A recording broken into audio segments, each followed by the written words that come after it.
В республике и во многих регионах России пройдут замечательный, любимый народный праздник Сабантуй, но думаю, что Сабантуй лишь повод сегодня поговорить о том, куда мы движемся, как должна развиваться нация, что тормозит движение вперед и вообще о национальных стереотипах как таковых. И сегодня эту тему мы разбираем с нашими гостями, я с удовольствием их представляю. Айрат Файзрахманов, кандидат исторических наук, заместитель председателя Всемирного форума татарской молодежи. Хайрлы кеш. Рада видеть Дину Гатину Шафикову, научного сотрудника отдела этнологических исследований Института истории имени Мурджани, Академии наук Республики Татарстан. Здравствуйте. Также сегодня с нами Энже Дусаева, историк, кандидат культурологии, соучредитель Института городских исследований ТАМГА, разработчик концепции исторического поселения Казань. Он прекрасен сегодня. Айзат Мингазов, искусствовед, дизайнер. И дальше он о себе расскажет, и сооснователь бренда одежды. Также с нами Ильяс Гафаров, руководитель лейбла Ями Мьюзик, организатор фестиваля Таткуль Фест. Хайрлы кеш. И замечательный новый гость, еще ни разу у нас не был в программе, Алмаз Асхадуллин, инструментовед, руководитель этногруппы Алпар. Хайрлы кеш. И с нами на интернет-связи Азат Галямшин, продюсер зрелищных мероприятий «Город Москва». И он по пути как раз в город Москву, насколько я понимаю, но нашел время, чтобы пообщаться с нами. Отличная связь, рады вас видеть. Добрый вечер. Добрый вечер. Я напоминаю всем телезрителям, что мы работаем в прямом эфире, поэтому можно звонить нам в студию, задавать свои вопросы экспертам. Наш телефон 554-56-10, код Казани 843. Нас также прямо сейчас можно смотреть в прямом эфире в группе ТНВ ВКонтакте и на YouTube. Эксперты могут работать со своими пультами. Кнопки на пультах означают: красный категорически не согласен, зеленый согласен, белый отношусь нейтрально. Для начала хочу проговорить результаты соцопроса, который мы провели в наших соцсетях. Неделю зрители голосовали. Вопрос прозвучал так вот: Сабантуй, Чак-Чак и Тюбетейка — это незаменимые национальные стереотипы, что-то нужно менять или нет? Да, нужно максимально сохранять традиции, так ответили большинство, 58% проголосовавших. Продвигать нужно только инновации и новую культуру, так считают 12%. И 13 респондентов решили, что, сохраняя старое, нужно добавлять новое. Зрители также могут включиться в голосование. Варианты ответов и вопросы вы видите на своем экране.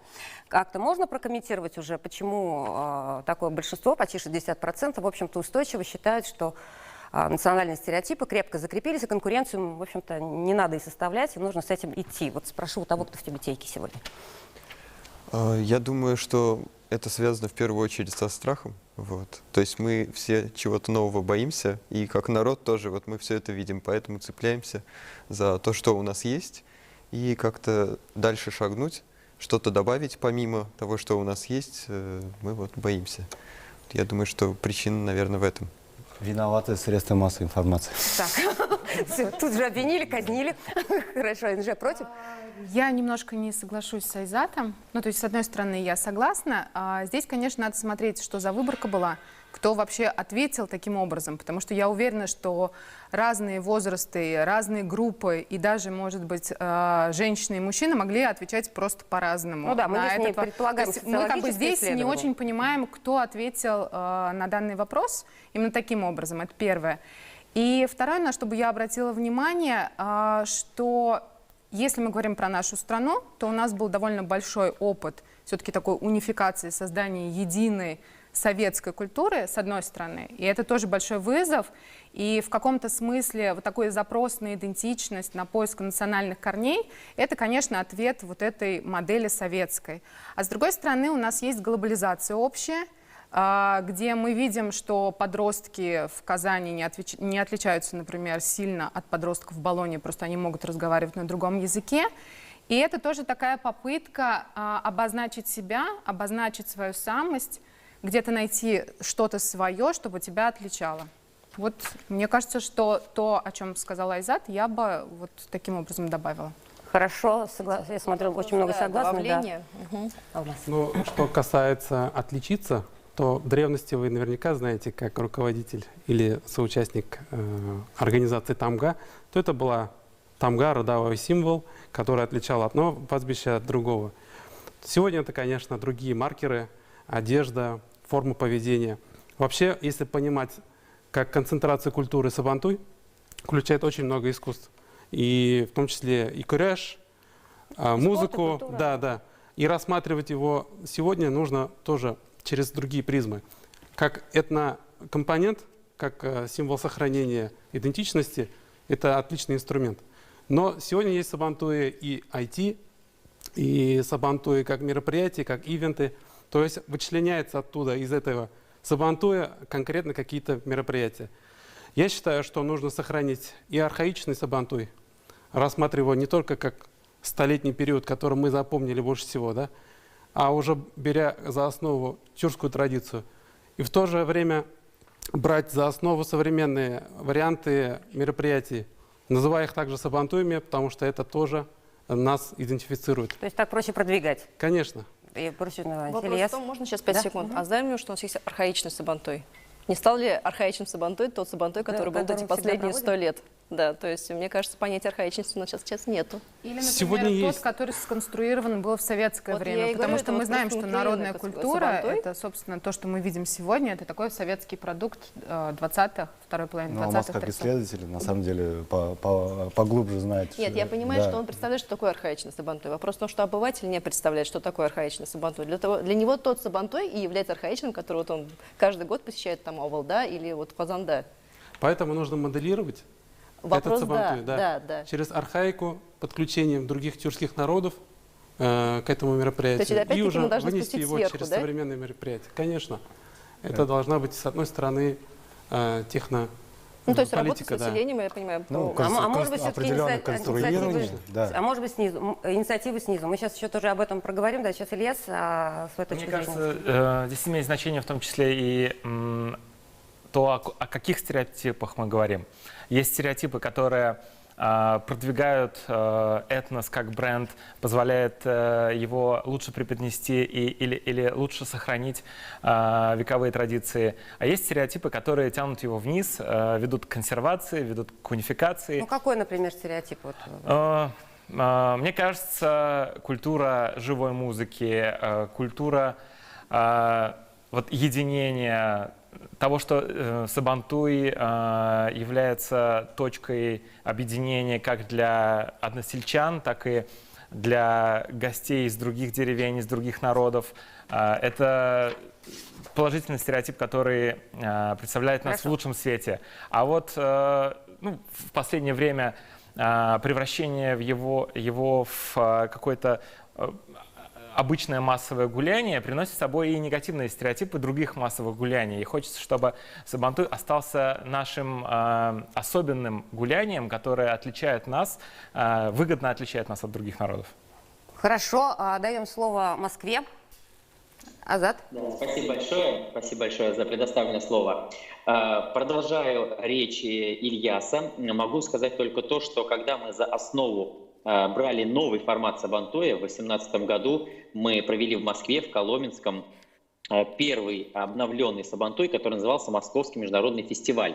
Тем самым он открыл возможность посещения этого мероприятия всем людям, как гостям города, так и москвичам.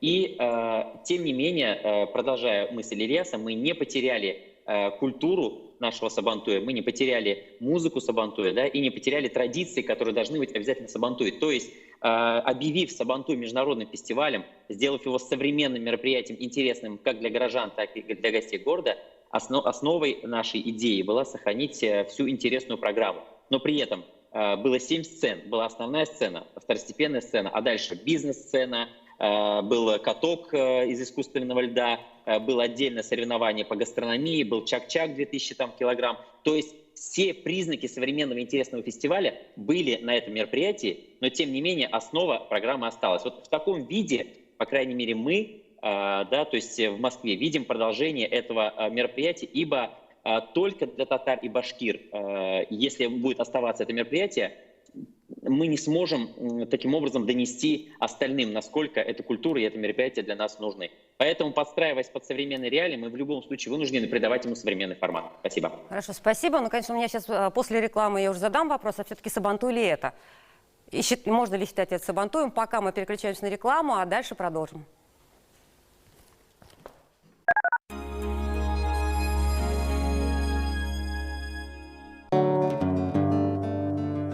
Жить лучше – это искать возможности для большего. Это до 2 миллионов рублей под 6,9%. Акбарсбанк. Живите лучше.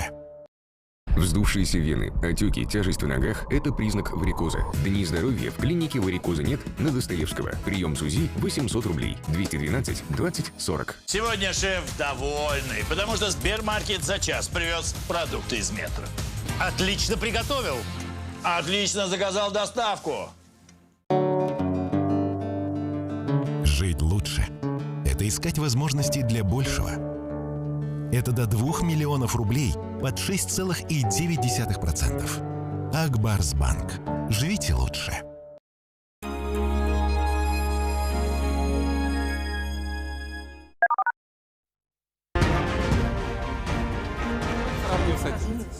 О, горячее тут обсуждение. Ребят, мы уже в прямом эфире снова. Айрат сейчас договорит, и мы потом продолжим. Все-таки Сабантуй ли это, о чем сейчас рассказал Азат? Ну, велика роль средств массовой информации на самом деле, потому что они, собирая вот то, что, возможно, ученые говорят, возможно, снизу что-то идет, да, они потом формируют вот это массовое представление о тех или иных явлениях. То есть мы раскрутили Сабантуй, Чак-Чак, Тюбетейку и так далее, и так далее. Именно в нынешнем мире велика роль средств массовой информации. Поэтому средствам массовой информации важно еще и уметь собирать сейчас новые какие-то явления и делать красивый фантик для этих явлений. В том числе, если мы говорим об каком-то стилизации под архаичный Сабантуй, его можно сделать и подать красиво в средствах массовой информации. Если мы говорим о новых видах национальной одежды, тоже можно красиво подать и постоянно транслировать. И тем самым вводить в какую-то привычку для людей, ассоциирующихся с татарами. Что касается вот московской Сабантуй, да, я бы хотел вот сказать такой момент, что у нас в Казани тоже массово такое мероприятие проходит. Но вот если чуточку пораньше, да, там 80-е, 90-е годы посмотрим, у нас в Казани было множество площадок, где проводился Сабантуй. Он был в 7 районах как минимум, да, проходил. И в этом плане он был более, может быть, близок к людям. Когда мероприятие такое массовое и чуть ли не миллионное, да, конечно же, иногда прочувствовать Сабантуй сложнее, да. Поэтому деревенский Сабантуй, конечно, это вот такой дух соседской общины, да, побывать на нем, это для горожанина тоже дорогого стоит. И вот этот дух мог бы на самом деле перенестись и в город, в микрорайоны, я не знаю, в поселки наши, где бы Сабантуй, недорого, но был проведен для вот такой, скажем, соседской общины. Вот этого пока у нас нет. А в том виде, который делает Азат, это тоже нужно, это важно и нужно, это вот квинтэссенция. Это популяризация, наверное, дальше, объединение уже многонациональной России в том числе, да, которые просто окунаются в эти традиции. Удивительно, все-таки стереотипы у нас в голове засели. У меня все-таки главное слово сегодня сабантуйность, да, вот как некий образ, что этот стереотип у нас есть, и как их можно расширить и так далее. А мы все равно к Сабантую, понимаете? Мы все равно от Сабантуя исходим, а не от сабантуйности. Вот почему так? Для нас вот сегодня это некий образ, да, что нам нужно уходить от сабантуйности или расширять эту сабантуйность, и расширять линейку стереотипов, по которым бы мы были узнаваемы в мире. Я хотел сказать, что это два разных Сабантуя. Вот то, что Айрат Афенди сказал, и Азат Афенди. И цели разные. То есть одно дело, когда в Москве объединять действительно, и не только татароязычную публику, да, и вообще для всех. Сабантуй как действительно форум. И Сабантуй, который действительно архаично, частично сохранился в деревнях, где в исконном варианте это просто общинное собрание, соревнования между деревнями. И в каждой деревне он свой. И в каждой деревне он свой, да, есть свои какие-то традиции, такие как, например, призыв к Сабантую, Сырянсугу, или призывная песня, по которому по главной улице проходили молодые ребята, собирали дань в виде подарков, которые будут получать батыры, ну и свои определенные рудиментарные тюркские моменты, такие как песня, да, песня-призыв. Можно ли совершить Сабантуй? Это связь с тенгрианством, то есть а повязки, которые на большие палки повязывали, сейчас до сих пор в Тыве есть такая традиция повязывать повязки белые, как святость, как к счастью, благородству. Ну, и вот эта часть, у она нас тенгрианская, частично Сабантуй, она есть, конечно, и скачки, и вот эти все игры, и крэш. Этот компонент древний. его, конечно же, желательно бы сохранить. Хорошо, давайте сейчас... Вот здесь я буквально два слова скажу. Не о Сабантуе. Не о Сабантуе как раз, а глобальные. Я бы даже не называла это сабантуйностью. Есть такое понятие нематериальное наследие. Его охраняет ЮНЕСКО. И мы знаем примеры, когда множество разных праздников, шествий в различных городах, они были признаны и находятся, собственно, под охраной ЮНЕСКо, как тот патримоний, да, как то наследие, которое необходимо, ну, не знаю, там, сохранять, способствовать и так далее. И здесь тоже очень важный сценарий, и мне кажется, что здесь важный момент следующий, что мы должны все-таки разделять и понимать, какие цели мы ставим, когда мы говорим о любых праздниках. И в связи с этим Сабантуй просто стал уже неким брендом, и в этом смысле его, наверное, проще всего продвигать, потому что за границей и даже в России люди представляют, что такое Сабантуй, в отличие от других, например, праздников, которые есть. Но я за то, что, и вот здесь я вижу исследователей из разных областей, есть запрос на региональную, локальную идентичность. И здесь мы не говорим только о национальной идентичности, а, например, о каком-нибудь празднике какой-то конкретной деревни, аула. И еще, мне кажется, что есть колоссальный запрос на городские праздники, потому что если мы говорим конкретно о Сабантуе, и не только о Сабантуе, кстати, и о Масленице, то все-таки часть праздников, которые сегодня отмечаются в России, это продукты, ну, вот как раз 20-30-х годов, когда сельская культура позиционировалась как народная культура в городе. Но ведь есть и другие варианты городских праздников. И мне кажется, вот, ну, наша задача исследователей — исследовать и анализировать те праздники, вот которые эти были запросы, в городе. которые были и которые необходимо, есть, и чтобы были условно праздники для самих себя и для других. И мне кажется, это важный момент. И тот Сабантуй, о котором говорил, например, Айрат, это Сабантуй где-то в деревне для себя, и Сабантуй, которым мы позиционируем себя как представители определенной народа, нации. Давайте вот еще попробуем в своих сферах поискать вот такие три, наверное, стереотипа в каждой из ваших сфер, каждый представляет ее разную. Вот, то есть мы определили для себя там вот тюбетейка, Сабантуй, чак-чак, да, то есть вот самое популярное, почему нас узнают, такие раскрученные, да, ну какие-то ключевые бренды все-таки, но тюбетейка больше, наверное. Нет, если мы говорим о девочках, то тюбетейка. Ну хорошо, вот какие у вас в вашей сфере деятельности стереотипы, по которым узнают, которые определяют нашу идентичность? Ну, у нас это, безусловно, это первый, это главные уборы. Он на первом, на втором, на третьем месте, потому что любое мероприятие какое-то важное, женщина надевает мега-колфак, либо подобие колфака, а мужчина надевает тюбетейка-ляпош. Вот. Все остальное, оно либо превращается в театр, либо переосмысление татарской моды. Причем татарская мода, скорее всего, начала 20 века. То есть более ранние какие-то аспекты очень редко затрагиваются. Хорошо, Айзат, а у вас? В моей сфере, наверное, я арабской каллиграфией занимаюсь, и это вот шамаиль. Вот. Это шамаиль. Да, причем шамаиль там обычно имеется в виду какой-то низкокачественный, на стекле, вот, изготовлен там в 20-30-е годы, опять-таки. Вот, и ничего, на самом деле, с профессиональной арабской каллиграфией, да, с высоким искусством, в принципе, ничего общего не имеющий. Надо будет записаться к вам, да, и посмотреть, как это происходит. Алмаз, у вас?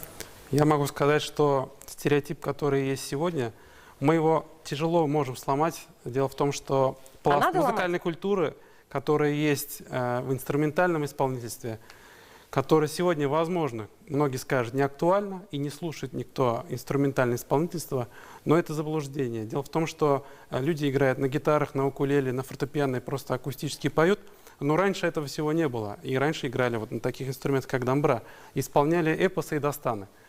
Эпосы и дастаны про батыров, про исторические события. Восхваляли Всевышнего, восхваляли каких-то выдающихся людей. Вот домбра сегодня стереотип. Почему не стереотип? И были вот как раз соревнования по исполнению на этих инструментах среди своих же музыкантов и среди деревень, районов. Сегодня это все сохранилось в Казахстане, в Кыргызстане. Я был на играх кочевников. Там как раз проводился такой музыкальный форум, конкурс, где соревновались сказители, музыканты, певцы по тому, насколько они достоверно поют текст, насколько они достоверно доносят и могут ли они импровизировать. Это фактически рэп-баттл. То есть рэп-баттл того периода. Но сегодня это, конечно, не так актуально. Но я хочу сказать, если нас будет большинство, то есть тех людей, которые понимают рудиментарную культуру, да, основу этого всего, мы сможем это в массу вбить, то есть включить. Но это должно быть немножко сверху, чтобы Опять? это было в массе. Сейчас Почему несколько секунд сверху, да, вот вопрос. Вот. Я не по поводу сверху. Вот, например, ты говоришь по поводу популяризации, да, добра? Да. А в музыкальной школе есть такая программа? Например, ребенок очень хочет играть на струнах. Она говорит, я знаю гитару, я хочу играть на гитаре. А вот я могу ей предложить Я добра? окончила музыкальную школу Домры. но не Ребенок Домры. не да. может включить программу, Почему? если она хочет. В школе она не может написать программу по домбре. Родитель тоже не может. Кто может это сделать? А, то есть опять-таки как раз... Специалист, конечно, сверху. А у нас много ли специалистов, чтобы Да, в школу обучение, спускать? то есть стандартов Да. обучения. Нет, а у нас есть ли специалисты, которые придут в каждую музыкальную школу и вот будут обучать детей? Во-первых, его нет, вот этих людей. Вот. А потому что нет образования этих специалистов. Потому что педфак закрывают.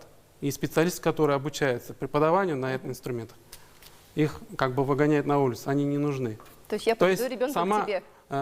да, смотрите, тут получается Договорились, да. от учителя к ученику. Вот, то есть настолько на таком уровне остается. По этой причине не является национальным стереотипом и стандартом, да, Домра? Я все верно понимаю?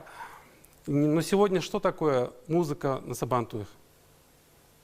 Давайте ответим на этот Это вопрос. гармония. Первое, что я могу сказать. Это гармония, вот и стереотип. Вот и На стереотип. самом деле, это было бы хорошо, если бы это была живая гармония. К сожалению, это в основном последние 20 лет это скорее фонограмма.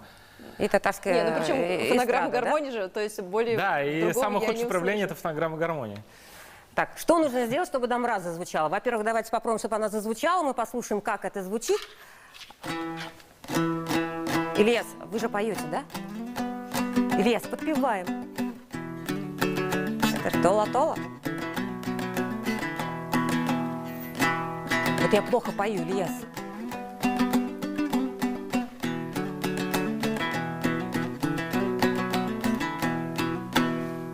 Кто узнал произведение? Эх, Ну, просто- тола-тола. Вот сейчас споем. Звук этого инструмента не хочется портить даже своим голосом, потому что действительно, если здесь начнешь петь застольные песни, ну, такой изящный инструмент действительно можно перекричать. Я бы выделил, во-первых, соглашусь с Алмазом, что какие-то правильные стереотипы должны программироваться сверху.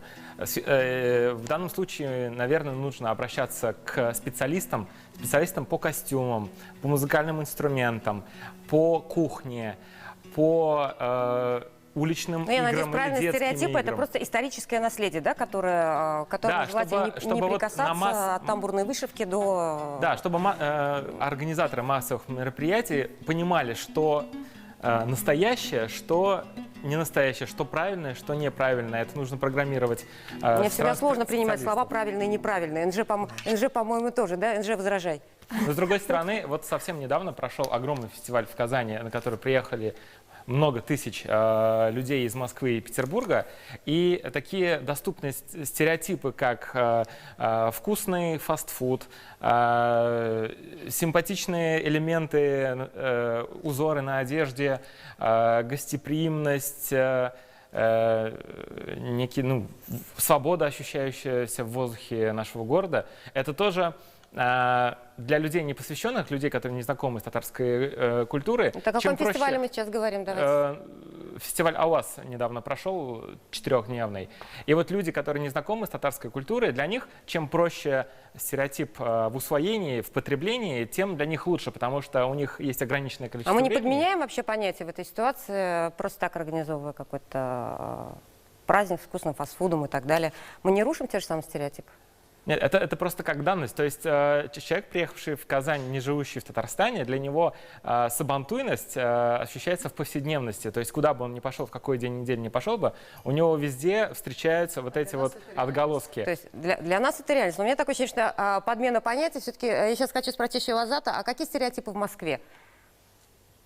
Ну, Татарские. прежде всего, мы столкнулись с таким стереотипом, как сабантуй, это вообще какие-то посиделки, еще и с алкоголем, как бы, да, то есть, и поэтому, когда мы объясняем внешним людям, гостям, что такое сабантуй, не всегда понимают, что это наш национальный праздник, да, есть вот такой вот неправильный стереотип. Это, во-первых. Во-вторых, все-таки Сабантуй считают исключительно национальным мероприятием. И нам и СМИ, и соцсети, и блогеры как бы не помогали, тем не менее, все равно очень сложно людей затащить, так скажем, на эти мероприятия. То есть пройдет еще не один год, мы будем и еще более современным это мероприятие делать, не теряя идентичности этого мероприятия, прежде чем мы действительно получим массовое посещение нашего Сабантуя. И какой еще третий, например, стереотип, не касающийся Сабантуя? Так сходу не скажу, что даже, татары извините, это? пожалуйста. Чак-чак, тюбетейка, что, любители чая? Ну, чай однозначно. Татары, Хитрецы. чай, башкиры, чай — это вообще... Черты характера, основа всего. возможно. Чай, да? Ну, пусть... Хитрость, черты характера, хитрость, да. Черты характера, хитрый чай? Нет, вспоминаем даже художников, как рисовали татары торговцами. То есть, если мы вот 19 век по художникам, там очень много же, тот же самый Кустадиев, когда рисовал. Вот, то есть, это такой торговец, щедрый, жадный. Причем щедрость и жадность, мне кажется, это, вот оно так параллельно идет. То есть щедрый встретит дома, но при этом может при торговле что-то там нахитрить. Ну, московский стереотип о татарах, там, 20-х годов. Татары — это дворники, это старьевщики. Ну, «Покровские ворота», замечательный фильм, сейчас да, уже, слава кто богу, говорит? ушел такой стереотип. То есть стереотипы, они тоже Я бы весьма не сказала, что он подвижны. ушел. Да, но стереотипы весьма подвижные, они сегодня есть, завтра их нет, да. Ну, некоторые прочно укрепляются и живут. Некоторые воспроизводятся, да, но можно говорить не о стереотипах даже, а стереотип превращается в маркер или наоборот, этнические маркеры становятся стереотипами. И тут чем больше этих, может быть, стереотипов или маркеров, на самом деле, тем лучше, тем больше выбор для нас, да, мы можем... Они несет потеря? Не несем мы потери при таком вот большом выборе? Ну, Тут три. каждый берет свой набор, а почему потеря? Можно взять всю палитру, попробовать, да, и тбт керга, и щай ишерга, и сабантуйга ерерга, да. Ярар? Да, да, и на татарском, и все на татарском, да, и так далее. Это тоже можно там высший левел, так скажем, иметь. Пока приостановимся, прерываемся на новости Татарстана, увидимся потом в второй части программы ток-шоу «Точка опоры».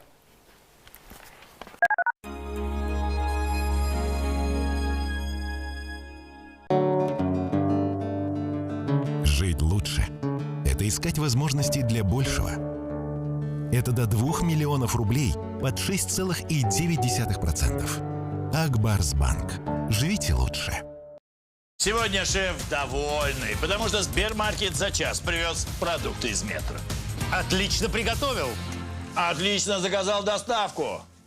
Спустя 2 года крупнейшая распродажа товаров «Любимая Индия» снова в Казани. С 28 мая по 6 июня. Дворец спорта. Московская, 1. Жить лучше – это искать возможности для большего. Это до 2 миллионов рублей под 6,9%. Акбарсбанк. Живите лучше.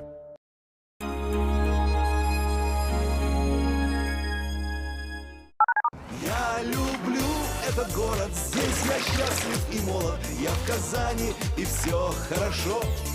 Я люблю этот город здесь. Весь мир в одной газете. Читайте «Казанские ведомости». Восточная экзотика в Казани. Настоящий индийский базар ждет вас ежедневно с 16 по 29 мая в выставочном центре «Казанская ярмарка». 0+. Данила Мастер. Установка за полцены. 202 38 32. Собираетесь в отпуск? Проверьте наличие задолженности по налогам. Налоги ФЛ – мобильное приложение, которое всегда с вами. Где бы вы ни находились, в мобильной версии личного кабинета можно узнать о наличии задолженности по налогам и оплатить ее в один клик. Цените свое время, пользуйтесь личным кабинетом. Независимая литературная премия «Глаголица». Сочиняй стихи и рассказы, пиши новеллы и эссе, переводи. 120 лучших авторов от 10 до 17 лет получат путевки на 5-дневную литературную смену с увлекательной программой, мастер-классами известных писателей и другими призами. Подробности на сайте глаголица.рт.ру. «Глаголица».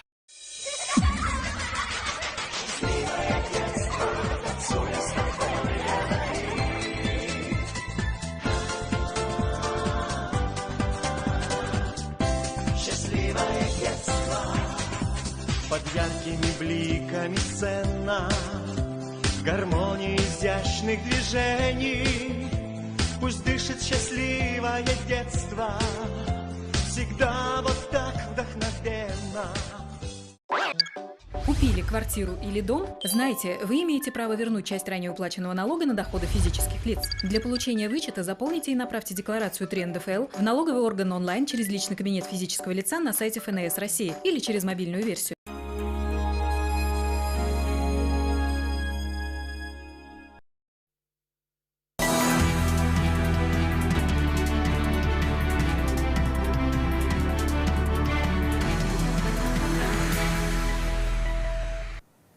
Здравствуйте, это новости Татарстана, в студии Лена Зинатуллина.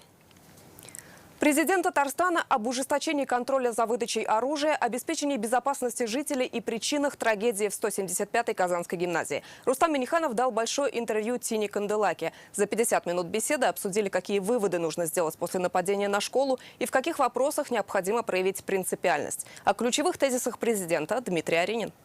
Сегодня у нас в гостях президент Татарстана Рустам Нургалиевич Минниханов. Рустам Нургалиевич, добрый день. Добрый день.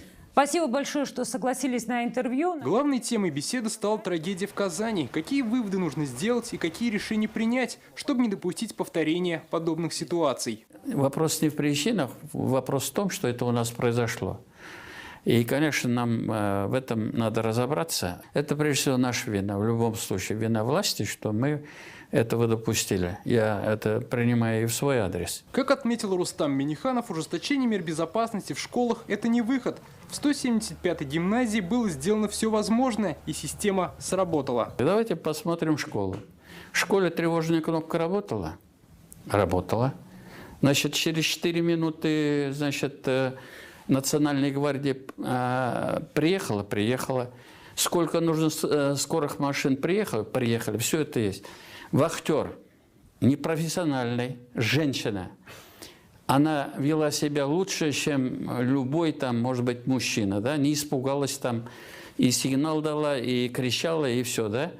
В школе, значит, основная масса классов, практически все, значит, были оповещены и закрылись. Как считает Рустам Минниханов, сейчас нужно пристальнее обратить внимание на интернет и чем там занимаются дети. Вот ваш вопрос, может нам еще сильнее укрепить школы, сделать его как бастион, но человек с ружьем, он может не в школу, в садик пойти, в больницу может пойти, лучше всего в торговый центр может прийти.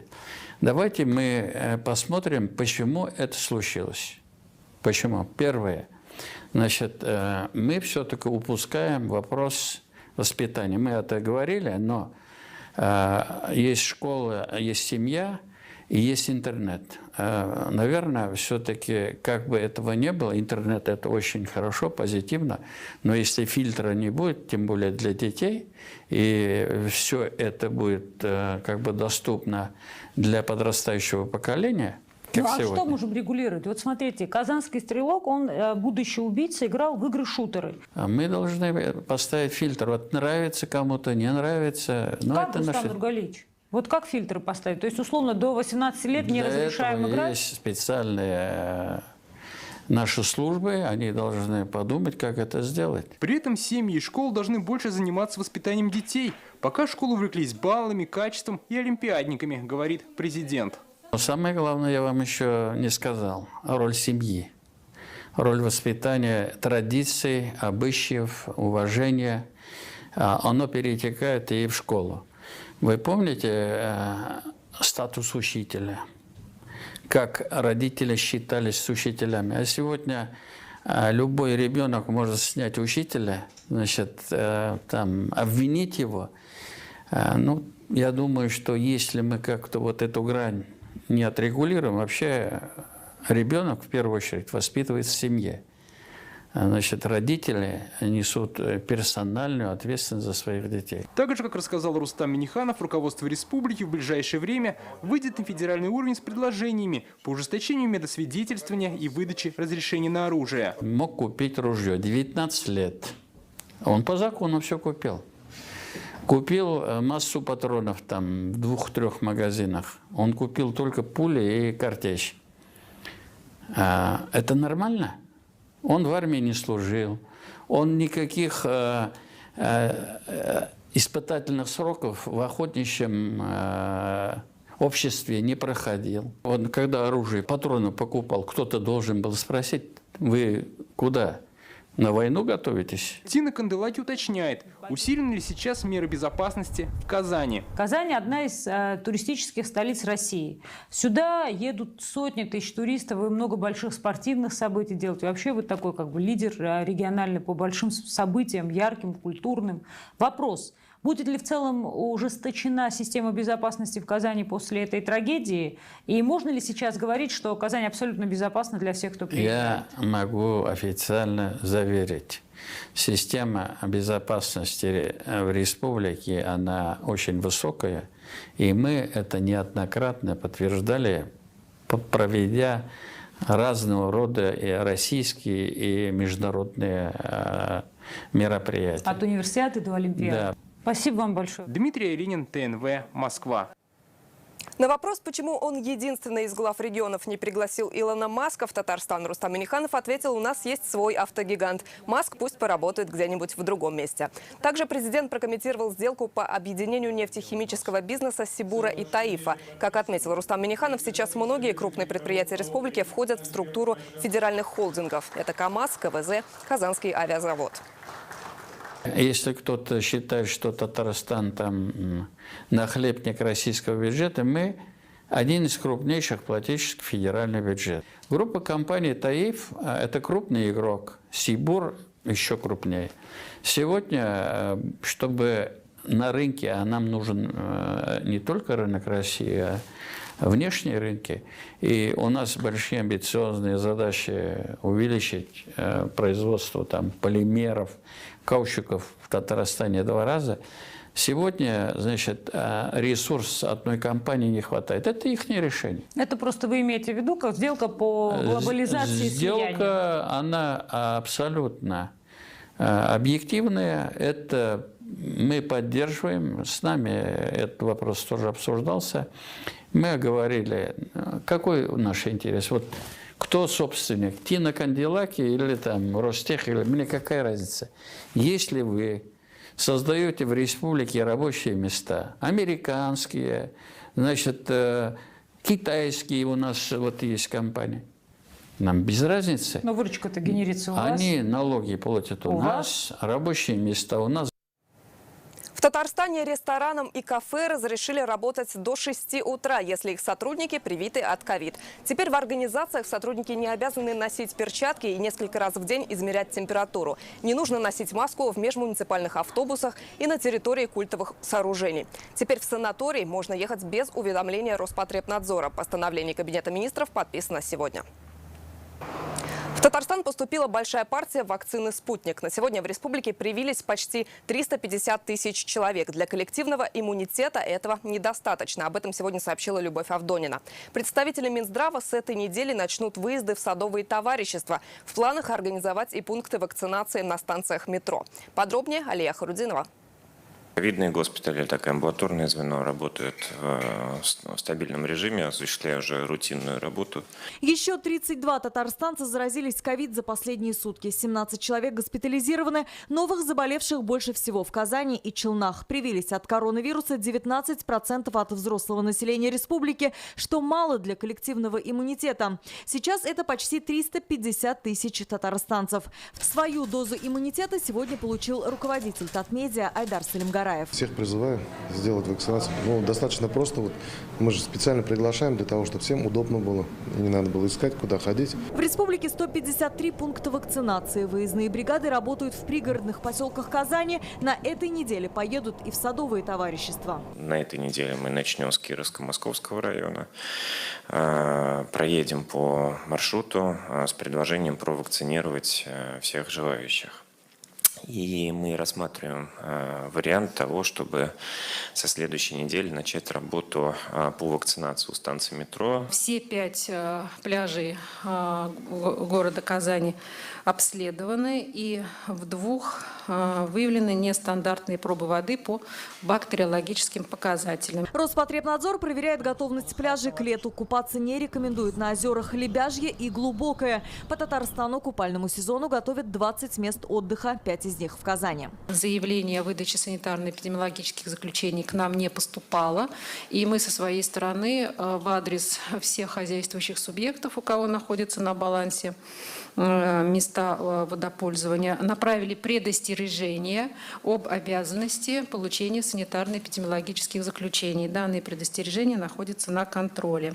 А вот детские лагеря к летнему сезону готовы. Они получили положительное заключение Роспотребнадзора. Однако с началом смен проверки возобновятся. Алия Хайрудинова, Марат Зайдуллин, ТНВ, Казань.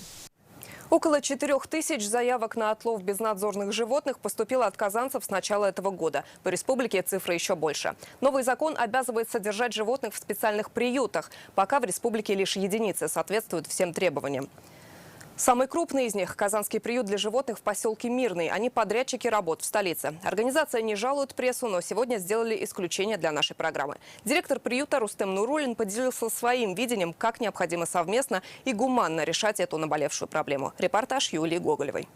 Вот эта точка – это для ночного времени суток. С такими длинными трубками каждый день отловщики собак выходят на работу. Внутри шприц со снотворным. Иначе к бездомным собакам не подойти. В день сюда привозят по 20-25 животных. 2 недели карантин, потом стерилизация. Сейчас сделали антибиотик, она уже начала просыпаться. Ирина Стурова в день делает около 20 подобных операций. Говорит, численность лохматых бродяг таким образом уменьшить можно, но проблему не решить. Она будет еще больше хотеть кушать, потому что она будет стерилизована, ей не нужны будут кобели, кобелям не нужны будут суки, им нужно будет найти себе на пропитание. Поэтому они более агрессивные становятся в плане того, что если их не приручать к людям.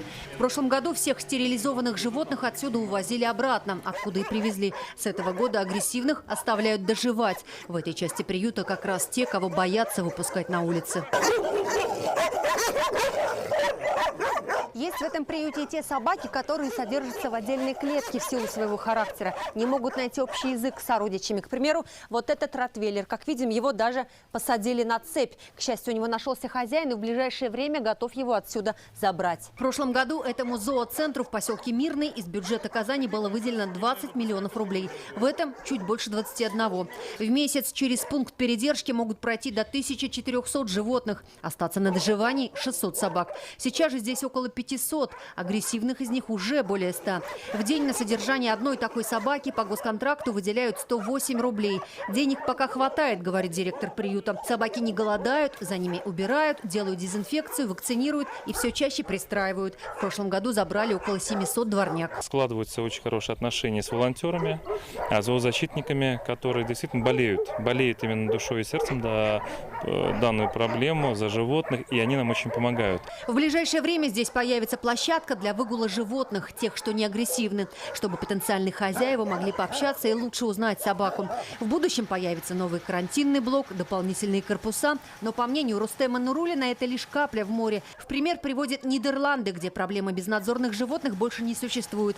Там каждое животное зарегистрировано, и хозяина тут же находят. Не менее 70% животных было разово стерилизовано. Соответственно, изменили у себя правила содержания и правила выгула животных. В ряде европейских стран сделано все, чтобы бродячих собак на улицах было меньше. Для животных введена обязательная регистрация и штраф хозяину за ее отсутствие. Плюс ежегодный налог за братьев наших меньших. Где-то его нужно платить и при покупке щенка. Если забираешь из приюта, от налога освобождают. Еще одна мера – штрафы, если собаку выбросили. В Италии заплатить за это придется 10 тысяч евро или можно угодить в тюрьму. Кроме того, в некоторых странах разрешена эвтаназия животных, если бродягу не забирают в определенный срок.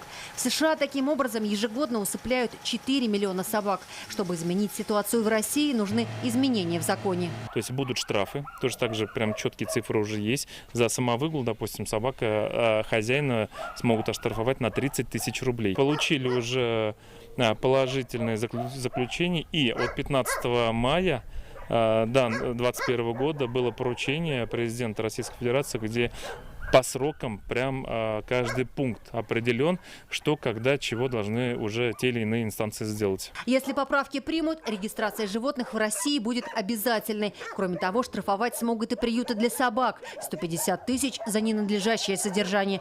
А за жестокое обращение с животным для их хозяев появится уголовная ответственность. Нынешний закон обязывает содержать агрессивных животных в приютах, которых по стране пока катастрофически не хватает. Юлия Гоголь, Валинар Хузехметов, ТНВ, Казань. Прокуроры сегодня запросили срок в 14 лет и 9 месяцев в колонии общего режима для Роберта Мусина. Все детали дела экс-председателя правления Татфондбанка читайте в интернет-газете «Реальное время».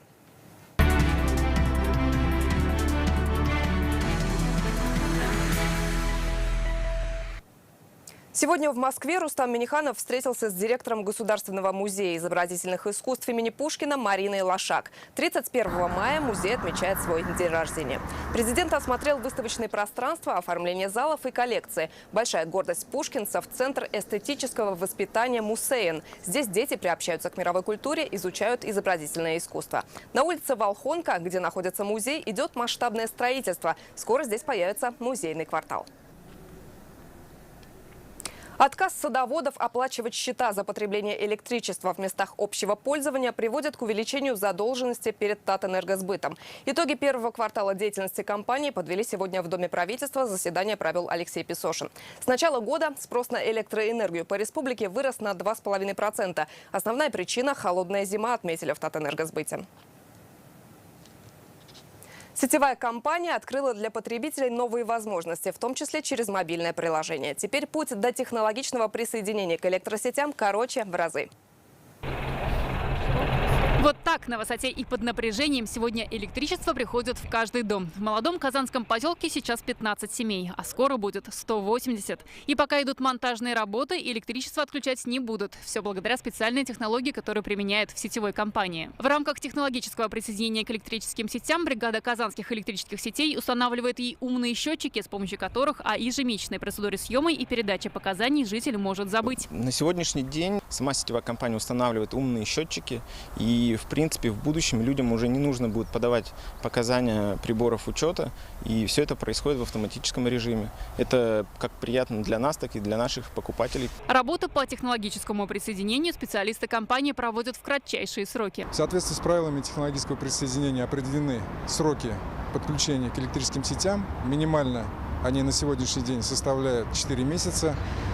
Но в целях поддержки развития малого и среднего бизнеса наша компания присоединяет к электрическим сетям заявителей от 15 до 150 киловатт в более короткие сроки. Как, например, на этом объекте, где для обеспечения надежного энергоснабжения энергетиками были построены 2 кабельные линии, установлены распределительное устройство. Присоединили к электросетям в нормативные сроки. Договор также оформили максимально быстро благодаря личному кабинету на сайте. Цифровой формат предприниматели уже оценили. Сейчас заводишь на любой объект личный кабинет, подаешь заявку, и, соответственно, в течение какого-то времени выдается договор на техприсоединение. Весь комплекс услуг фактически на ладони, теперь и в мобильном приложении. Записаться на прием в офис обслуживания, подать заявку на подключение, рассчитать стоимость технологического присоединения и самостоятельно определить необходимую нагрузку можно сейчас и в телефоне. Даже по сравнению с прошлым годом, особые обстоятельства которого активизировали онлайн-формат по всем направлениям, и в этом году и в сетевой компании отмечают рост заявок на технологическое присоединение, в том числе и среди заявителей,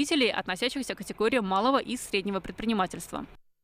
Лучших сотрудников Казаньоргсинтеза наградили сегодня в честь Дня химика. Он отмечается в это воскресенье. Церемония прошла в ДК химиков. О тех, кто развивает химическую промышленность республики, в нашем репортаже. Поздравляю вас! На сцене и в зале сегодня только лучшие. Те, для кого химия стала неотъемлемой частью жизни. По традиции ко Дню химика отличившимся сотрудникам Казаньоргсинтез вручает награды. Благодарности президента Республики Татарстан, акционерного общества «Таиф», медали за доблестный труд. Также здесь стало известно о присвоении нескольким сотрудникам званий «Заслуженный химик Татарстана» и «Заслуженный работник Казаньоргсинтез». Казаньоргсинтез всю свою историю был одним из самых надежных и устойчивых предприятий в экономике Татарстана. Его сотрудники всегда чувствовали уверенность в завтрашнем дне. И я хочу пожелать вам, чтобы эта уверенность никогда не покидала вас. Желаю вам счастья, благополучия и, конечно, крепкого здоровья. Для сотрудников «Казань-Оргсинтез» насыщенная праздничная программа. Концертные номера от хореографических и вокальных коллективов города поздравили своих коллег и работники химического гиганта. На предприятии за его историю трудились и трудятся 250 династий. Их общий трудовой стаж – 1500 лет.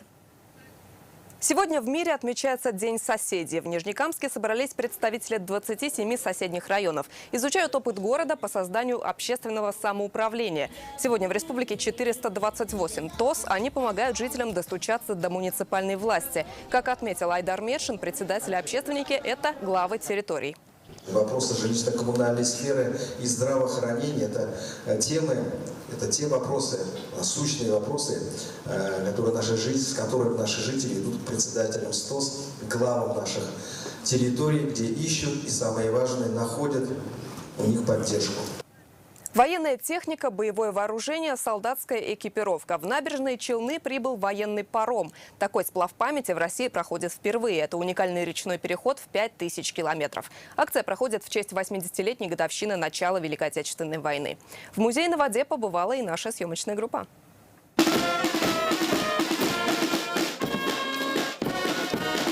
С оркестром и песнями победы челнинцы встречают сплав памяти, который стартовал из Уфы 15 мая. Автоград – первая остановка военного парома в Татарстане. В рамках ротно-тактика специальных учений мы впервые в СССР и России совершаем переход по внутренним рекам России.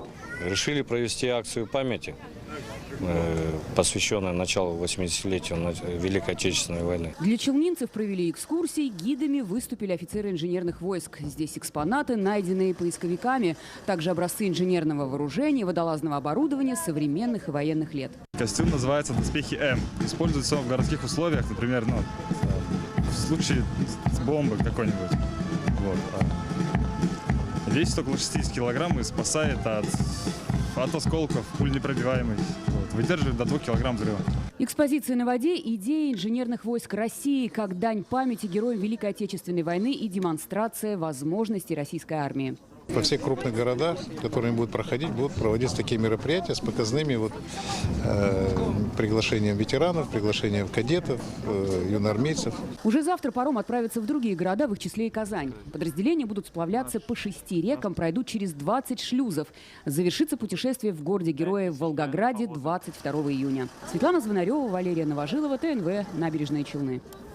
Под звуки военного оркестра на плацу Казанского Суворовского училища сегодня в последний раз промаршировали его выпускники. Последний звонок здесь прозвенел для 65 воспитанников. Поздравить уже 73-й по счету выпуск приехали родители и близкие из разных уголков страны. О чем мечтают будущие офицеры, услышала Наталья Мезина.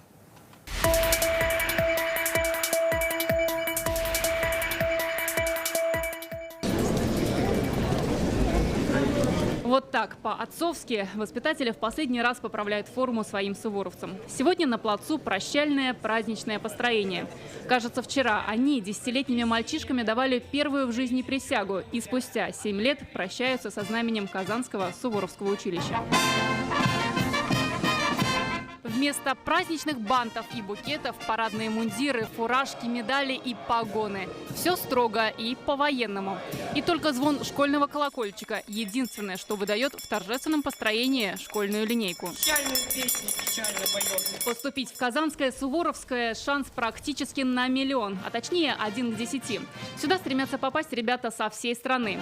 Жизнь Отечеству, честь никому – это главный девиз суворовцев. Если честно, то очень благодарны своим офицерам, потому что они заменяли нам отцов, преподаватели заменяли нам матерей. В общем, настоящая семья. Столько было воспоминаний с этим училищем. Конечно, хотелось бы еще раз на год остаться, но пора уже выпускаться. Родители, бабушки, дедушки. На лицах светлая грусть и гордость за сыновей и внуков. Большая гордость, то, что мой внук единственный в этом году, в этот день заканчивает Суворовское. Предстоят ЕГЭ. Впереди у суворовцев, как и у всех 11-классников России, единые государственные экзамены. Конечно, предстоит для них сейчас суровые испытания. Это ЕГЭ. Но, поверьте, они все готовы. Кстати, каждый из 65 выпускников выбрал для себя военную карьеру. Вас ждут великолепные, прославленные военные училища Казанского танкового училища, Новосибирского общевойскового, Московского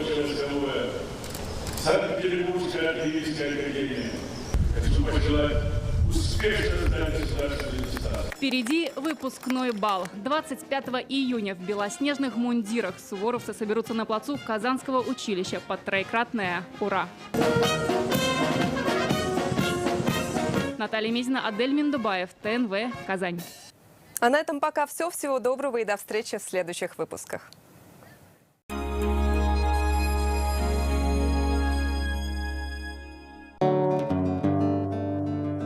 Жить лучше – это искать возможности для большего. Это до 2 миллионов рублей под 6,9%. Акбарсбанк. Живите лучше.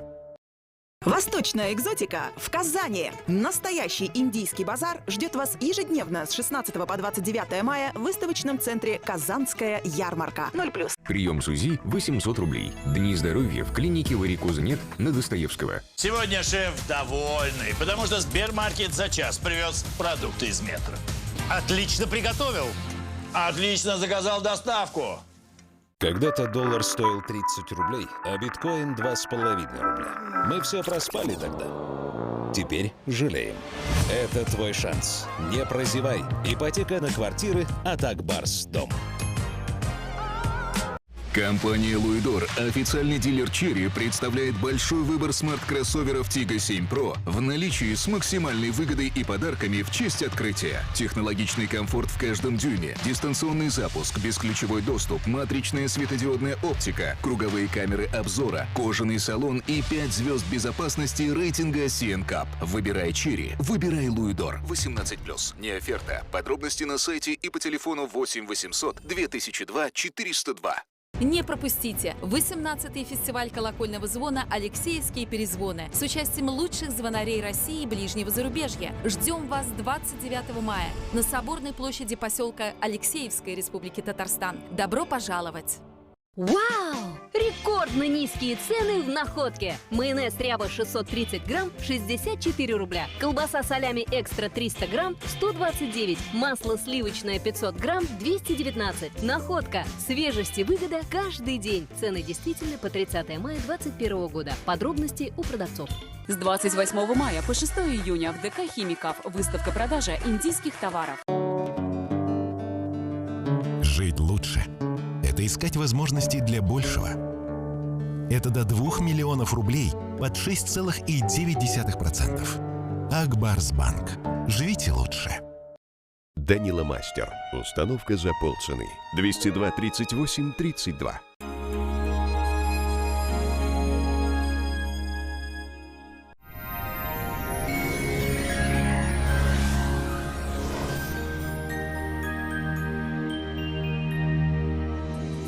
Здравствуйте! О погоде на 29 мая после полезной информации.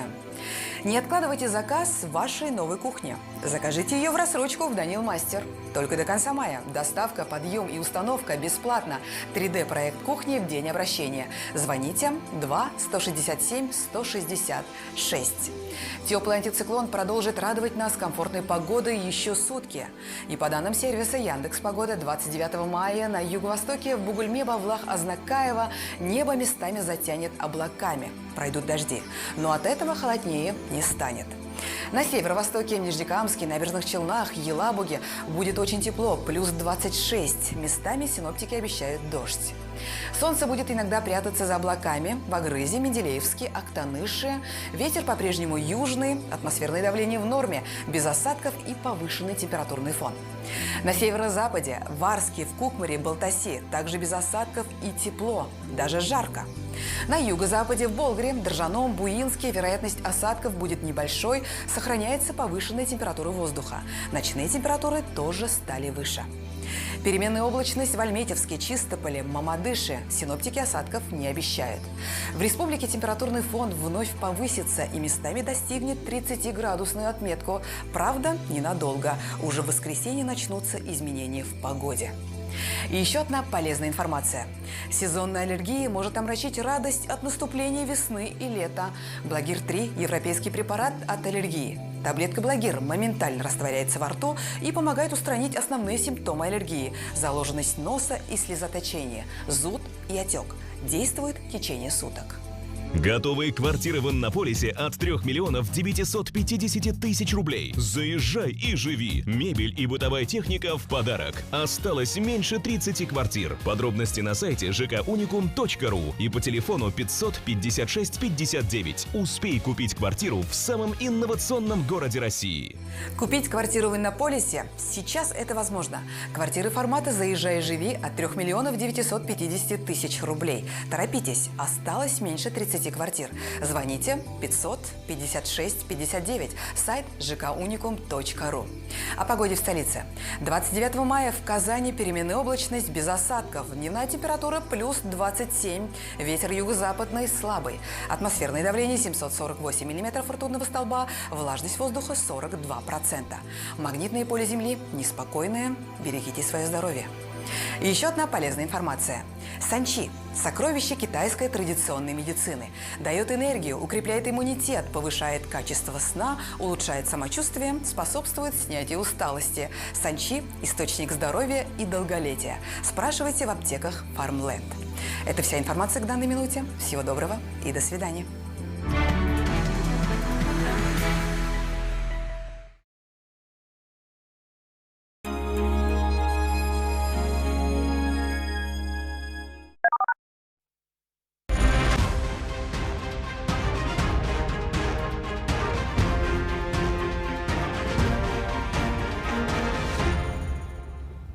Споры у нас никак не завершаются. Это ток-шоу «Точка опоры» на телеканалах ТНВ Татарстан, ТНВ Планета. Мы работаем в прямом эфире. Тема нашего сегодняшнего разговора «Сабантуй, Сабантуйный. Взгляд на национальные стереотипы». Прежде чем включиться в обсуждение, опять мы тут обсуждали нематериальное наследие, да, Сабантуй, о котором мы говорили. Давайте посмотрим. Мы нашли просто в сети ролик, что думают о татарах, стереотипы, кто есть, кто такие татары. Давайте послушаем, а потом попробуем к нематериальному идти.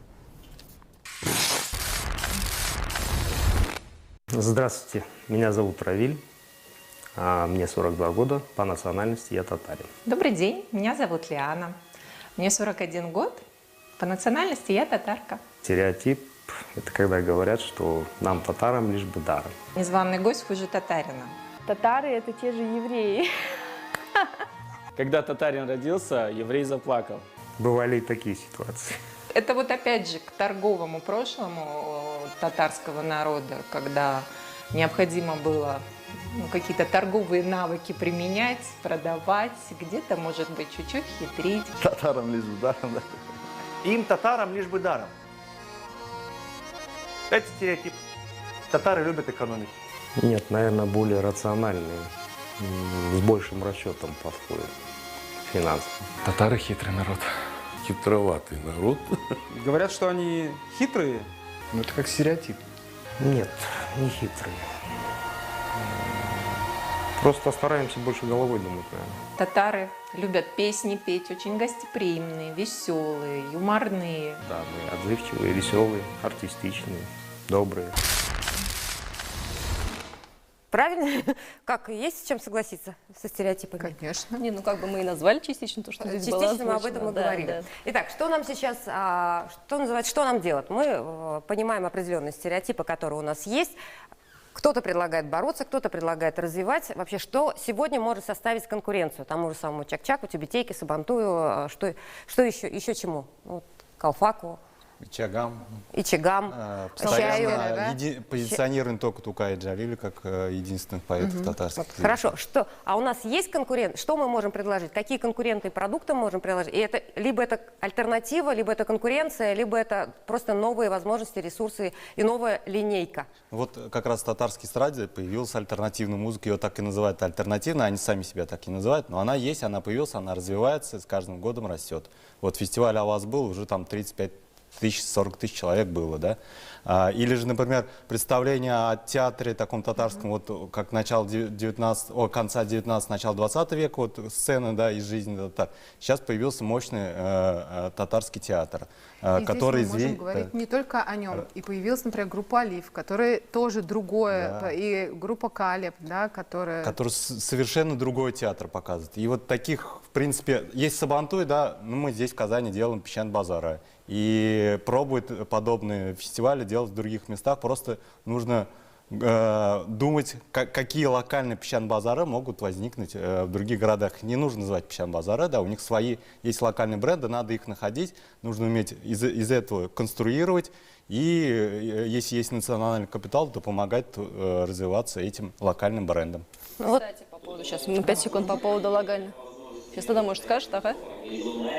Да. Я хочу присоединиться к словам Айрата и сказать от себя, что я считаю, как продюсер мероприятий, что есть два направления. Первое – это когда мы придумываем что-то новое, авторское, оригинальное. Это более сложный путь, но он нужен, и им особенно хорошо сейчас продвигается молодежь в Татарстане. Когда есть второй путь, есть уже наработки, например, мюзиклы популярны, да, там театр популярен, какие-то иммерсивные шоу. В этой связи мы идем, чтобы быстро создать какие-то продукты актуальные и показать татар, мы идем путем того, что мы смотрим, что сейчас актуально в Москве, в той же самой, и быстро делаем, адаптируем подобные продукты татарские. И таким образом имеем формат, когда люди идут на привычные мероприятия, но с татарским колоритом. Да, это и духовные мероприятия, и национальные мероприятия. Поэтому я всегда за то, чтобы творили там, музыканты, композиторы и так далее, да, то есть художники. Но тем не менее, для быстрой адаптации нашей культуры в современных условиях мы должны использовать современные актуальные форматы.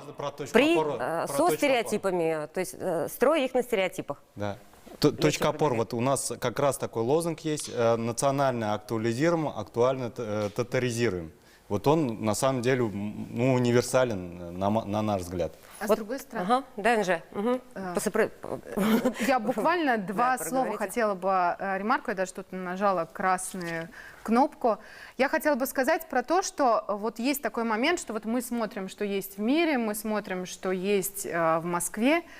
Я рада и горжусь тем, что в Казани и в Татарстане есть то, что есть у нас, и оно в этом смысле, оно вне какого-то контекста, и мне кажется, что это тоже важно. Когда какие-то уникальные продукты появляются в Казани и в Татарстане, не потому, что они откуда-то были принесены, потому что, например, мы смотрим, что мюзикл, который... то есть тогда возникает история запаздывания. Мюзикл 10 лет был назад популярен, теперь он пришел к татарам, да, и вот теперь татарский мюзикл. Но ведь есть совершенно другие форматы, которые придуманы именно здесь. И я бы говорила скорее здесь про два параллельных вот этих движения. И то, о чем говорил Айрат, тоже дополню, что важно не просто исследовать, и Алмаз про это говорил, про аутентику, что важна вот эта исследовательская база. Но важно исследовать людей на местах, что они-то хотят, как они это видят. С одной стороны, сформировывая их какой-то спрос и запрос, может быть, формулируя, но вообще с ними поговорить, а что они-то хотят. Что они хотят сохранять, хотят ли они что-то сохранять, или у них запрос на какие-то другие вещи. Мне кажется, Илья сейчас продолжит. У него как раз новый формат Таткульфест. Да? Насколько это становится площадкой, насколько это становится теперь стереотипом, стандартом, насколько это продвигает татарскую нацию? Да, если взглянуть достаточно широко, то Сабантуй уже как данность является отражением нашей массовой культуры, и он не может развиваться в ту или иную сторону, независимо от нашей массовой культуры. Вот насколько хорошо сейчас выглядит, допустим, эстрада, настолько хорошо это будет отражаться и на Сабантуе. Но в то же время у нас, к счастью, есть в течение года огромное количество поводов, праздников и других событий, в которых мы можем создать что-то авторское и тем самым на начальном уровне, на этапе создания, допустим, отфильтровать стереотипы, которые нам помогают, и стереотипы, которые нас тянут назад. Вот какие стереотипы вы взяли на вооружение при Таткульфесте? Что используете? Во-первых, из общепринятых стереотипов это вкусная еда, живая, веселая, всегда разнообразная музыка. Это абсолютно доступный формат как для татароязычных, так и для нетатароязычной аудитории. Максимальная интеграция в современный культурный контекст и адаптация современных форм искусства, культуры, развлечений, адаптация на татарский манер, под татарский язык и для татарского зрителя. И мне кажется, много авторских мероприятий, которые появились в последний год, это могут быть и фестивали, и конкурсы, и какие-то локальные события, они имеют большой потенциал в том плане, что их не тяготит вот эта массовость, не тяготит обилие стереотипов, и они могут свободно двигаться вперед и создавать свой формат. Сколько лет необходимо Таткульфесту, чтобы стать тоже именем нарицательным в конечном итоге, как и Сабантуй, и быть известным во всем мире? Но для своей аудитории он уже стал именем нарицательным, то есть все понимают уже формат. А дальше? А за пределами Татарстана? За пределами Татарстана, мне кажется, вообще пока мало прецедентов продуктов, созданных в Татарстане, широко распространенных за пределами. Что мешает? Почему мы не можем продвинуть новый формат? В первую очередь, за пределами Татарстана аудитория более падка на более простые вещи, вот такие, как несет Сабантуй. Это служит входным билетом в мир татарскости, в мир сабантуйности. А уже потом через этот билет, через эти ворота, они разделяются по интересам. Тем, кому интересен бизнес по-татарски, те идут в бизнес-сферу. Кому интересна общественная деятельность, те идут в общественную деятельность. И мне кажется, можно с помощью Сабантуя, если использовать его, если рассматривать его как некий наш символ, можно использовать его как универсальный входной билет в разнообразный мир татарской культуры. Сейчас можно у вас 5 секунд? У меня предложение просто. А Сабантуй знает, потому что его привозят. В тот же самый Париж его привозят. Можно Таткульфест привезти, его тоже также будут знать. И уже там создавать другое. Париж уже состоялся. Результаты какие? Как восприняли европейцы наш Сабантуй? Что они увидели? Кочевников-тартар, которые знают вся Европа по соусу? Или же действительно обособленную культуру, которая сформировалась в деревнях, но потом мы его трансформировали в городское мероприятие, городское шоу. Вот ваше мнение какое? Вот было бы интересно парижанину смотреть на абсолютно праздник весенне-полевых работ в том виде, да, в котором он зарождался. Я считаю, что было бы интересно в любом случае.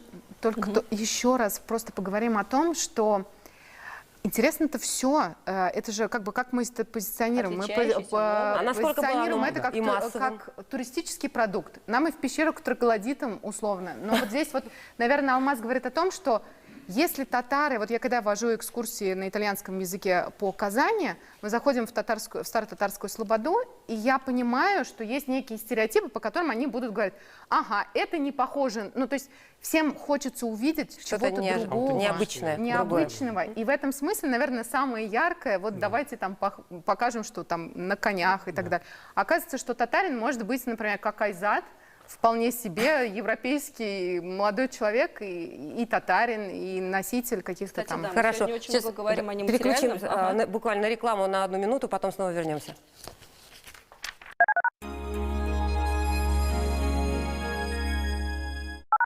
Когда я на татарском говорю, увереннее гордость бьется в сердце, и разум разгоняет сумрак серый уныния.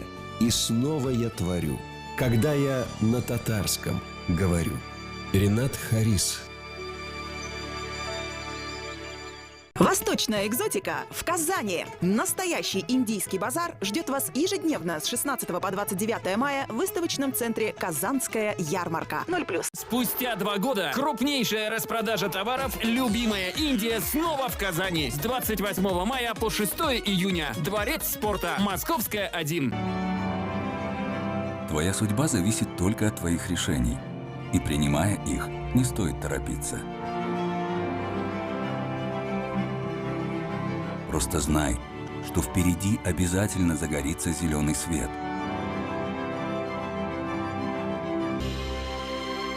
Не Независимая литературная премия «Глаголица». Сочиняй стихи и рассказы, пиши новеллы и эссе, переводи. 120 лучших авторов от 10 до 17 лет получат путевки на 5-дневную литературную смену с увлекательной программой, мастер-классами известных писателей и другими призами. Подробности на сайте глаголица.рт.ру. Глаголица. С 17 по 30 мая ФНС России проводит образовательную акцию «Всероссийский налоговый диктант». Для участия необходимо зарегистрироваться на сайте диктант.налог.ру и заполнить анкету участника. Каждый участник получит возможность оценить и повысить уровень своих знаний в области налогов и налогообложения. Принять участие могут как дети, так и взрослые. По итогам прохождения каждый участник получит электронный сертификат.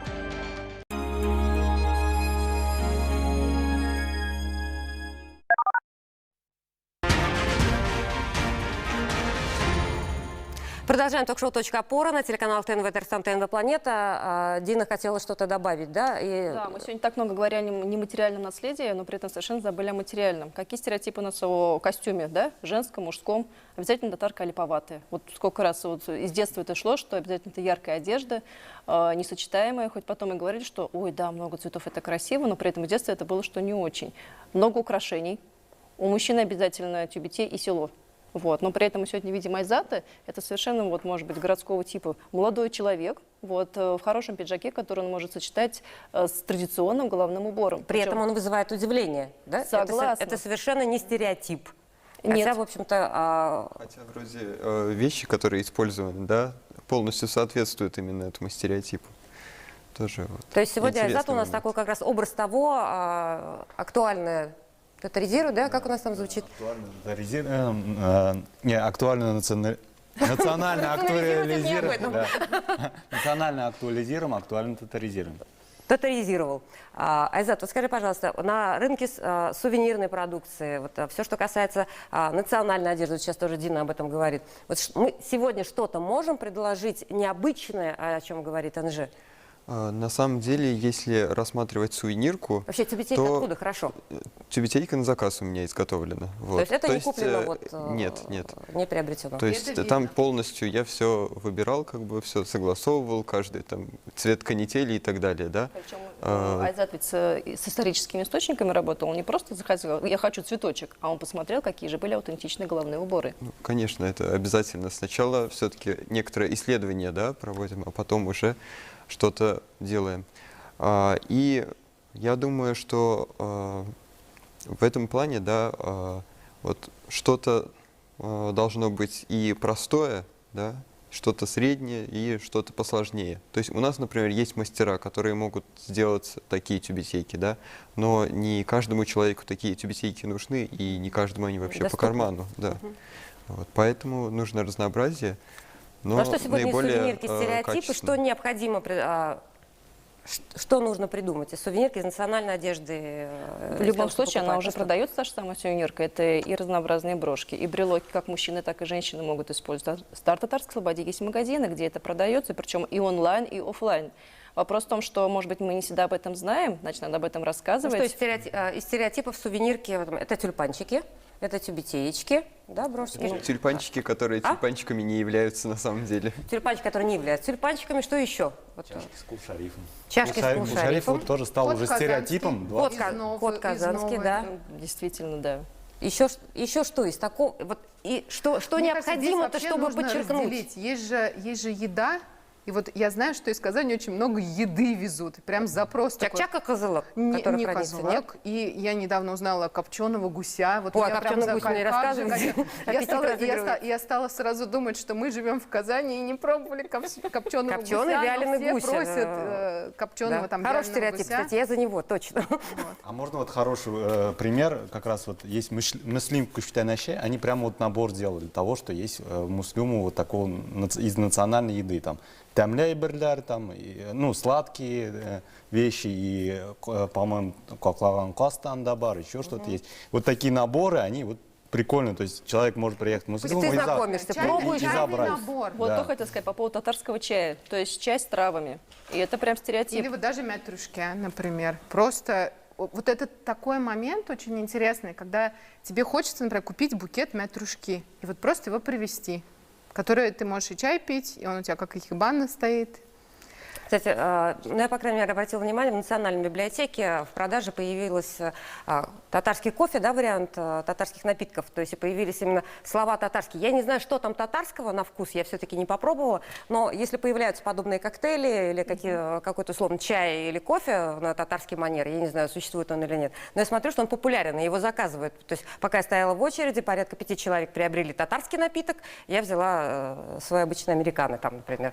Потому что есть запрос на экзотику, есть запрос на необычное, и мне кажется, нет ничего плохого в том, что часть из этой продукции просто будет конструироваться, и в этом смысле мне очень нравится, что этому может предшествовать исследовательская работа, потому что у нас огромное количество исследователей, историков, этнографов, дизайнеров, которые занимаются профессионально этим, и потом уже могут как-то дальше упаковывать. Вот хороший как раз пример, 100 лет исполнилось Фуаду Валееву, ученому, который собирал, ездил по деревням, собирал все вот эти национальные узоры, идентику, издал книгу, которая стала настольной книгой сегодня дизайнера. И сегодня вот тот дизайн, который вы видите, там, футболка современная, да, татарский дизайн, это все вот практически взято из книги Валеева, изданной в 70-х годах. У Юнуса Ахмедзянова все точно так же.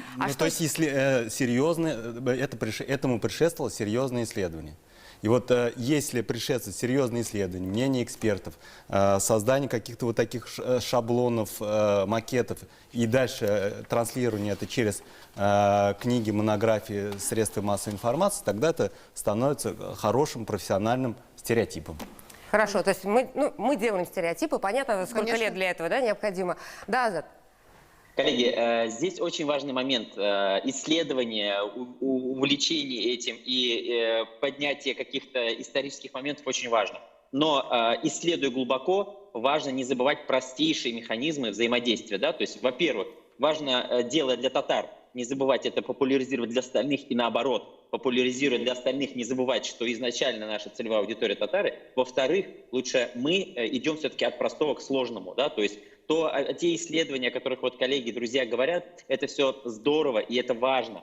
Но еще раз повторю, начинать нужно с простых вещей. И стереотипы в этом отношении, как ни странно, очень сильно помогают с положительной точки зрения. Поэтому, находясь 19 лет в Москве, в принципе, так и не став своим в Москве, то есть вот татарам четко, как и другим нерусским, дают понять в Москве, что мы там не свои. Да? То есть, тем не менее, встав на определенную стезю, занимаясь организацией мероприятий, общаясь с нашей общине, и не общине даже, я скажу, да? То есть в татарской среде, мы все-таки вынуждены, да, то есть идти от простого к сложному. Потому что, правильно коллеги сказали, в Казани все так классно, везде мечети, все халяль, все наше и родное, но в Москве все по-другому. Поэтому от простого к сложному, о татарах, но не забывая популяризировать и обратно. То есть возвращаясь к словам Айрата. Возвращайтесь, я лга. Азат, Москва-Казань тогда. Сейчас, вот смотрите, скорее он говорит, Азат, сейчас о параллельной работе, да, то есть мы говорим об исследованиях, и мы не теряем поколение сегодня, мы продвигая сегодня новый продукт. Что готовы вот исследователи сегодня предложить? Мы сейчас говорили о книгах. Какие исследования, что мы можем дать людям? У нас много исследователей, как вы уже сказали. Есть Институт истории имени Марджани, есть Институт языка и литературы. Те материалы, которые были собраны многие годы, они не продуцируются, они не внесены в продакшн. Из него не делают продукт. Его вкусно не подают. Они лежат, да, ими не работают, потому что исследователи — это не бизнесмен. 10% можно. Вот Дина, я понимаю, почему Дина против? Почему? Нет, я не против. Я могу сказать, что так оно было очень долгое время, но говорить, что сейчас так нет. У нас... А как это популяризируется? Как это выходит в массы? Как это охватывает? Ну, во-первых, мы работаем с массами через тех дизайнеров, которые как раз-таки изучают исторический продукт. То есть, например, книгу Валеева выложили, совершенно другой контент пошел. А книгу переиздали. Об этом анонсировали в масс-медиа. И люди пошли покупать, потому что я сама пошла в ТАТ. Например, открытые лектории, которые тот организуют... Тот же самый Джадид Фест. Да. То есть люди идут на него, на эти лектории. Университет татарский, то есть когда люди идут слушать, и там же популярным языком рассказывается. Говорят, что сейчас этого нет, это нельзя. Работа пошла. Работа пошла, но не хватает еще действительно там продакшн, нужно наращивать, но шаги уже есть, и они идут в правильном направлении. То есть в любом случае мы уже, процесс пошел, так сказать, колесо запущено. таких очень важно, людей, как чтобы Азат, да, вот коммуникация условно, была да, просто. продюсеров, как Ильяс, да, их нужно вот человек 30, наверное, как минимум, они такой по пальцам. штучные специалисты, абсолютно. А вообще, если мы можем говорить, какие все-таки продукты мы сегодня можем предложить еще? Так, Кульфест, что еще можем предложить, Алмаз? Ну, если брать просто фестиваль как продукт, это ведь одно. Я считаю, что Сабантуй он должен быть не только разовое мероприятие, а если рассматривать как шоу мероприятие, его делают и в IT-парке, IT-Сабантуй, как я уже говорил. Можно как цирк дю Солей делать каждый раз представление и так далее, и так далее. Да, нужно различать, вот опять же, культура деревни, где проводят Сабантуй локально, и городская культура Сабантуя, которая, в силу того, что это город, проводит его для горожан. Это два разных ипостаси, но если объединить, тоже очень интересное мероприятие. Допустим, горожанин приходит посмотреть аутентичную культуру, экзотика. Для иностранцев тоже экзотика.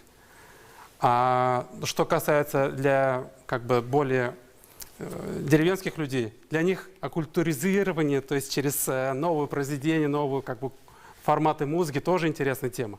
И тоже экзотика. Тоже экзотика, с одной стороны. Но я считаю, что здесь должно быть, если массово идти, то есть поток, да, должны более образовываться области Министерства культуры, Министерства образования, продюсеры с теми данными, которые уже собраны учеными.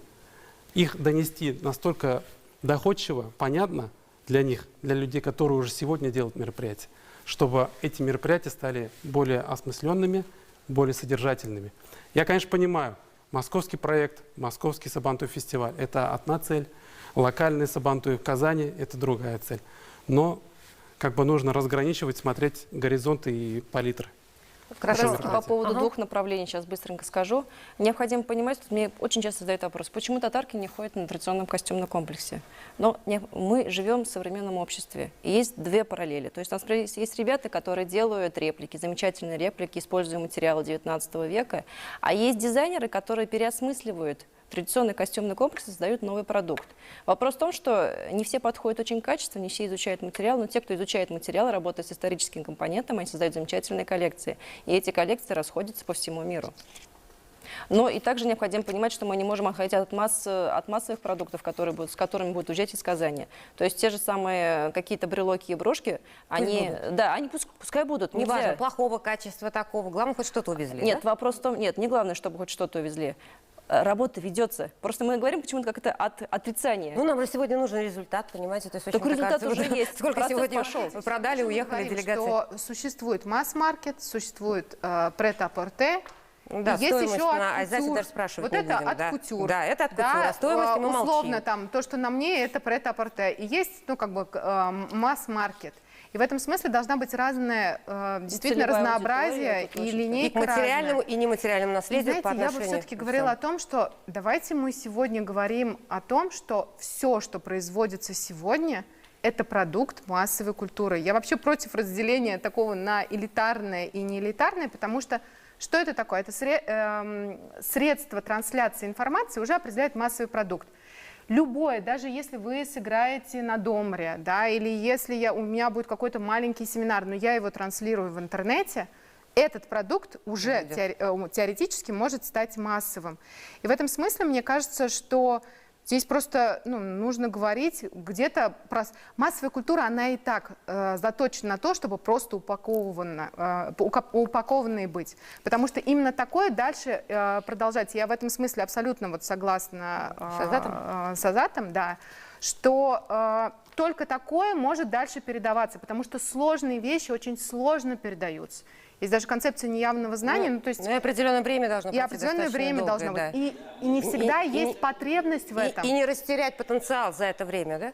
Можем передать друг другу. Не говоря о том, чтобы передать это внешним людям. Поэтому, конечно же, от простого к сложному. И опять же, по сельскому Сабантую скажу, пока я слово взял. Мингер. То, что делают в Мингер, это это сельский Сабантуй со всеми атрибутами, но при этом там и ралли, и какие-то поездки там на дрон-шоу, спортивные дроны.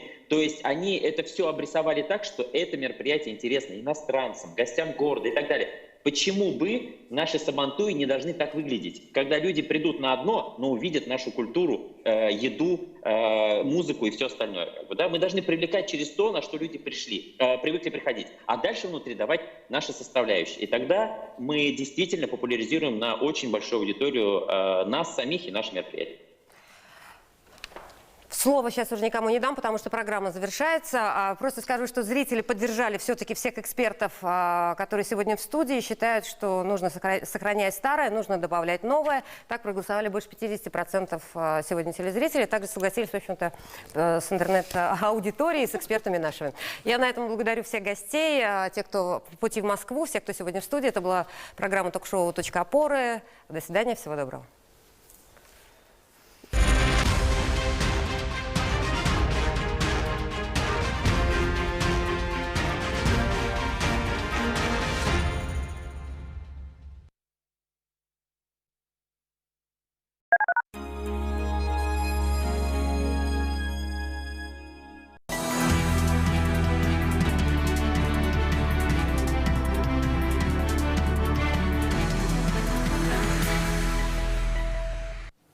Исәнмесез, турдан тура эфирда Татарстан хәбәрләре, студияда Айгөл Бәдретдинова.